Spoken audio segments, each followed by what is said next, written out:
Every Christmas, my parents forgot me. No calls. No gifts. No explanations. So this year, I disappeared, and bought a manor no one could trace. I thought silence meant freedom. I was wrong. Because the morning snow was still falling when black SUVs blocked my gate. And my family arrived with a locksmith. The coffee mug warmed my palms as I stood on the porch, watching snow drift through bare oak branches. The kind of slow snowfall that makes the world feel paused. Barnaby slept at my feet, his old body curled tight, breath steady. For a moment, there was nothing else. No noise. No demands. Just quiet. Have you ever felt a silence so complete it felt earned? Then engines broke it. Two black SUVs and a massive moving truck tore up the narrow lane, spraying slush and gravel. They stopped hard at my wrought iron gate, engines still running, exhaust clouding the cold air. My chest tightened. I was already moving before the first door opened. My father stepped out first. Declan. Wool coat. Confident posture. The same smile he used when he convinced me to co-sign his business loan years ago, the one I was still paying for. Behind him, my brother Felix jumped down from the truck, shouting orders at men unloading heavy metal racks. He didn't look at me. Not once. What are you doing here? My voice sounded smaller than I wanted. Barnaby woke, pressing against my legs, a low, uneasy whine vibrating through him. Declan's smile widened. Harper, sweetheart. We're home. Home. The word landed like a blow. 2 years of 80-hour weeks. 2 years of saving every dollar of my bonus. 2 years of planning this escape. I had bought Blackwood Manor quietly, registered it under a heritage trust to keep my name off public records. New phone. P.O. Box 4 towns away. No forwarding address. I thought I was invisible. I was wrong. How did you find me?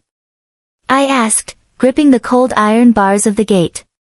Declan pointed casually toward the trees across the road. I parked there yesterday. Watched you walk the dog at 7:30. Saw you come back alone. He tilted his head, studying me. You shouldn't live alone in a place this big. Does it ever chill you when concern sounds like strategy? You need to leave, I said. This is private property. Felix finally looked at me, irritation flickering across his face. Don't be dramatic. We're family. He gestured at the equipment stacked along the curb. I've got a business to run. What business? Declan reached into his coat and produced a folded document. Felix is renting your basement. Lease is signed. Very fair terms. My stomach dropped. I never signed anything. He unfolded the paper, tapping the signature. Right there, sweetheart. I didn't open the gate. I didn't move. Every instinct screamed that once that gate opened, it would never close again. Declan's smile faded. He pulled out his phone. 20 minutes later, a locksmith arrived.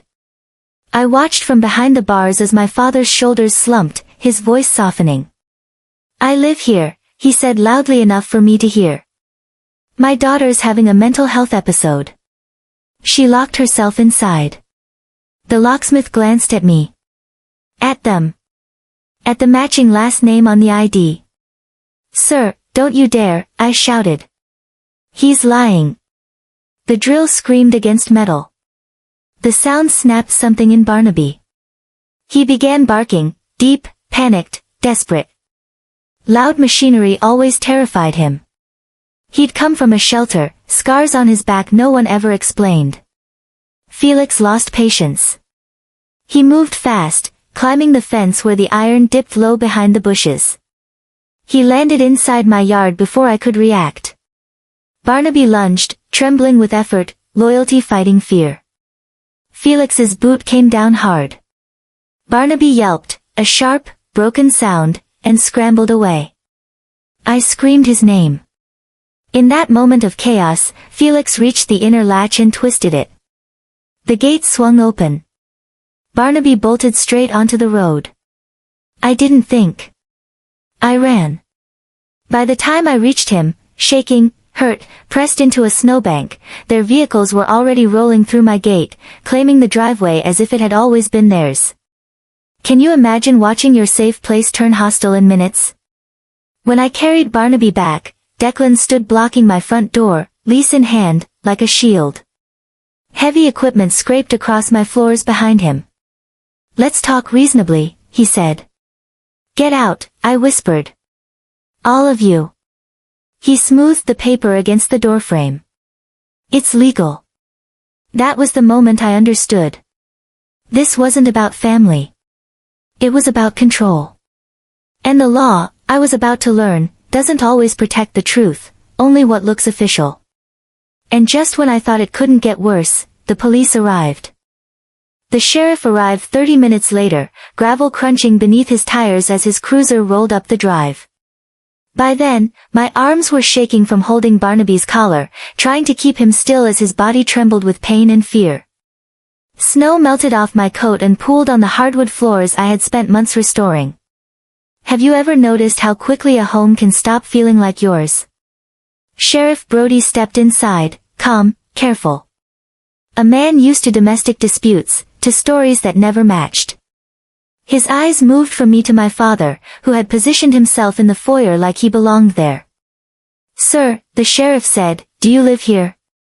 Declan didn't hesitate. He handed over the lease with practiced ease.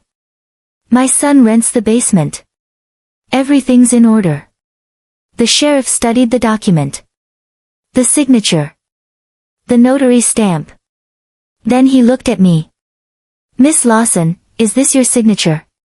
No, I said. It's forged. I never rented anything to them. They broke in. He kicked my dog. Felix leaned against the basement doorframe, arms crossed, looking bored. Like this was already settled. The sheriff sighed, the way someone does when the answer disappoints them. Ma'am, this appears to be a civil matter. If this lease is fraudulent, that's for a court to decide. A civil matter. The words echoed in my head. But they used bolt cutters, I said. They forced the gate. He assaulted my dog. Did anyone witness that? I opened my mouth, then closed it. I had been on the road chasing Barnaby when it happened. Procedure had beaten truth. Declan placed a gentle hand on the sheriff's shoulder. Family can be complicated. Have you ever watched someone weaponize kindness? The sheriff tipped his hat and left, relieved to escape the tension. As his cruiser disappeared down the lane, something inside me went very still. Fine, I thought. If this was about rules, I'd use better ones. I pulled out my phone and called Sterling Vane, the attorney who had helped me set up the Heritage Trust. I put him on speaker. Sterling, I said, steadying my voice. They're here. With a lease. There was a pause. Then his tone sharpened. Declan Lawson, he said clearly. You're aware Harper doesn't legally own this property. Silence fell. The manor is held by the Oakhaven Heritage Trust, Sterling continued. Harper is the trustee. She cannot rent it. Any lease signed by her is invalid. My father's face drained of color. And if that signature is forged, Sterling added, you're committing criminal trespass on a non-profit entity. That's a felony. Felix straightened. Dad? Sheriff Brody, still on the porch, turned back. His expression changed. Sir, I'm going to need you to leave the property until this is sorted. The mask slipped from my father's face for just a moment. Rage. Calculation. Then the smile returned. You're making a mistake, he said softly. Family helps family. Then tell your lawyer that, I replied. They left, loading back into their vehicles, promises unspoken but heavy in the air. I locked the door and exhaled. Then I noticed the silence. No hum from the refrigerator. No heat from the radiators. The thermostat screen was black. I ran to the basement. The main breaker panel hung open. Wires dangled like torn veins. Felix hadn't checked capacity. He had sabotaged the house. That night, the temperature dropped below zero. I wrapped Barnaby in blankets and sat beside him on the floor, both of us shivering in the dark. Have you ever realized someone would rather hurt you than let you be free? The next morning, I documented everything. Photos. Videos. Screenshots. Evidence became my only warmth. Then the phone rang. Miss Lawson, a woman said, brisk and concerned. This is Oakhaven Electric. We received a request to transfer your utility account to Felix Lawson. I didn't request anything, I said. They verified using your social security number. The room spun. That number had come from only one place. My mother. The truth settled in slowly, heavier than the cold. This wasn't just harassment. It was identity theft. Fraud. A coordinated attack. When I called Sterling back, his voice was already grim. Your mother's been posting online. She's painting you as unstable. Kick them out. Lock them in the cold. I opened Facebook. Hundreds of comments. Prayers. Sympathy. I closed the laptop. They're lying, I whispered. I know, Sterling said. Which means we stop playing defense. That was the moment everything shifted. Because if they wanted war, I was done being quiet. And the next move would make the entire town watch. The first thing I did was file reports. Not emotional ones. Not dramatic ones. Clean, precise documentation. Identity theft. Utility fraud. Trespass. Every case number felt like a brick in a wall I was finally building. Have you ever noticed how power shifts the moment you stop explaining and start recording? Sterling moved fast. Faster than I thought possible. By morning, he had uncovered what my family never bothered to hide well. Felix had been evicted 6 months earlier. $8,000 in unpaid rent. Destroyed credit. No permits for the business equipment he'd tried to move into my basement. They're desperate, Sterling told me. And desperate people escalate. As if summoned by the words, my phone buzzed. A text from an old college friend still living nearby. Saw your dad and brother at the hardware store. Buying bolt cutters. Asking about gate locks. Thought you should know. My hands went cold. They were coming back. I forwarded the message to Sterling. Then I walked through the manor, checking every lock, every window. Barnaby followed, limping but alert, sensing the tension. I knelt and pressed my forehead to his. It's okay, I whispered. We're ready this time.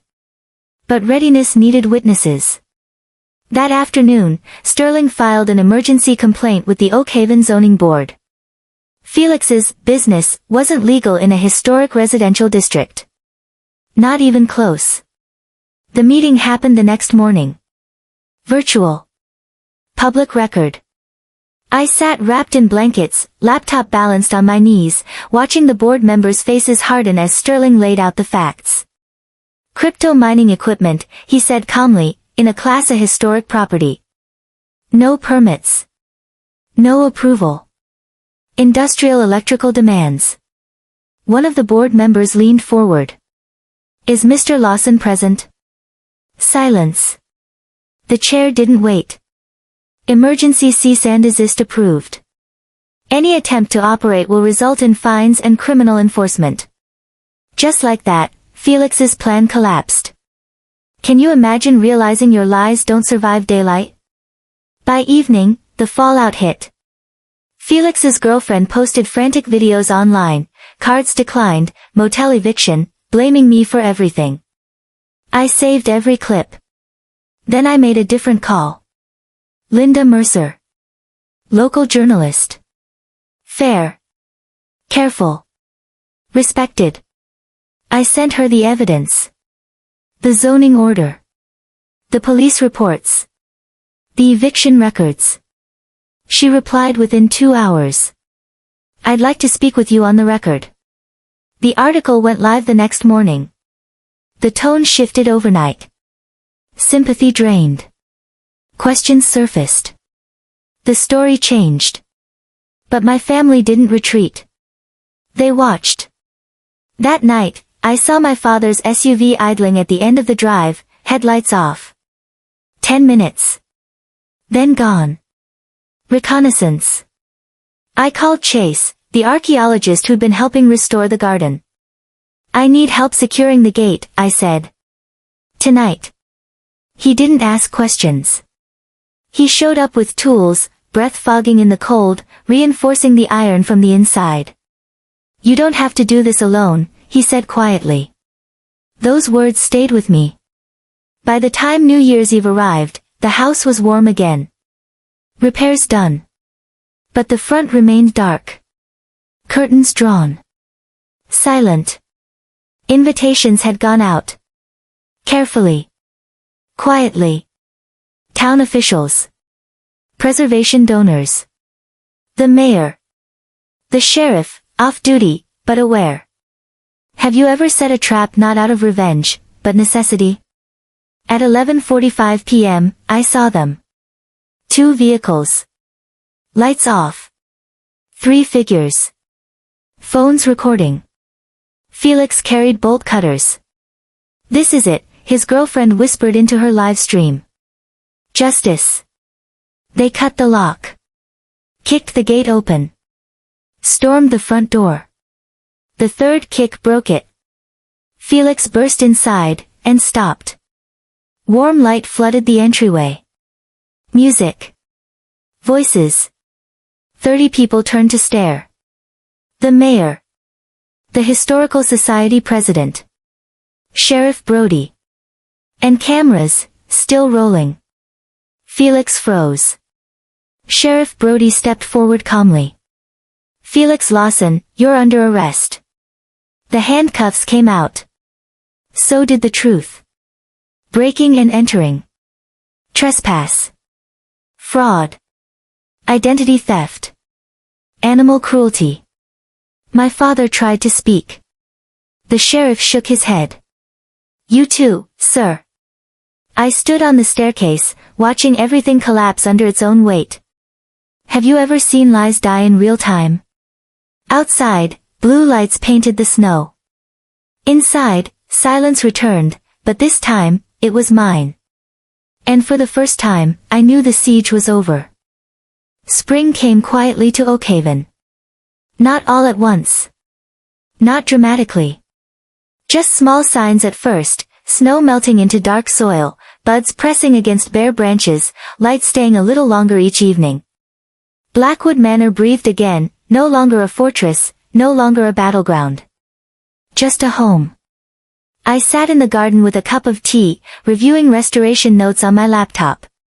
For the first time, the work didn't feel urgent. It felt chosen. Barnaby lay in the sun near my feet, his gray muzzle resting on Chase's boots. His limp had softened with time. More importantly, the fear had faded. Loud sounds no longer sent him scrambling. He slept deeply now, dreaming of something gentler. Have you ever noticed how safety changes the body before it changes the mind? The legal aftermath had unfolded slowly but decisively. Felix pleaded guilty. 18 months. Restitution. Probation. My father fought longer, but the evidence held. 2 years. The documents. The recordings. The live stream that never stopped.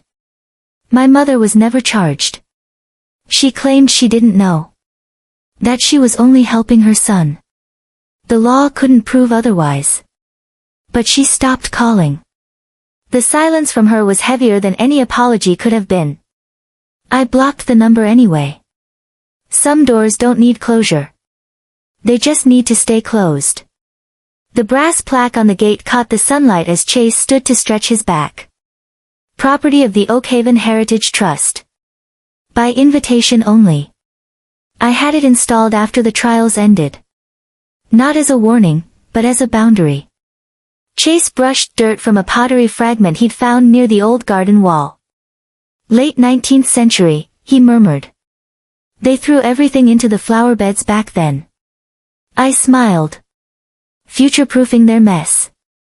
He laughed softly and went back to work, humming a tune I didn't recognize but had come to associate with calm. Over the winter, he had simply stayed. Helped repair the door. Sat with Barnaby during depositions.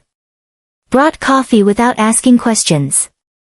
Somewhere along the way, presence turned into trust. Trust turned into something warmer. Not possession. Not control. Just steadiness. Have you ever realized love feels safest when it doesn't demand anything? A car passed beyond the gate. I didn't flinch. I didn't look up. The alarms were set. The locks were strong. But more than that, I was no longer hiding. The town's walking tours now paused outside the manor. A preservation success story, they called it. People admired the windows, the stonework, the garden. They didn't know the full story. They didn't need to. Peace doesn't require witnesses. I closed my laptop and leaned back, letting the sun warm my shoulders. Barnaby shifted, sighed, and settled again. Chase reached for my hand without looking. I squeezed back. For years, I thought survival meant endurance. Staying quiet. Paying debts that weren't mine. Hoping neglect wouldn't turn into harm. Survival, I learned, is about choosing who gets access. About understanding that love without respect is just another kind of theft. About realizing that protecting yourself isn't selfish, it's necessary. Blackwood Manor stood behind us, solid and warm. Not a monument to escape, but to arrival. This time, the gate wasn't there to keep fear out. It was there to protect the life I'd built inside. And for the first time I could remember, I felt something I'd almost forgotten was possible. If this story stayed with you, take a moment to share your thoughts below. And if you want more calm, cinematic stories about boundaries, family, and redemption, like, comment, and subscribe.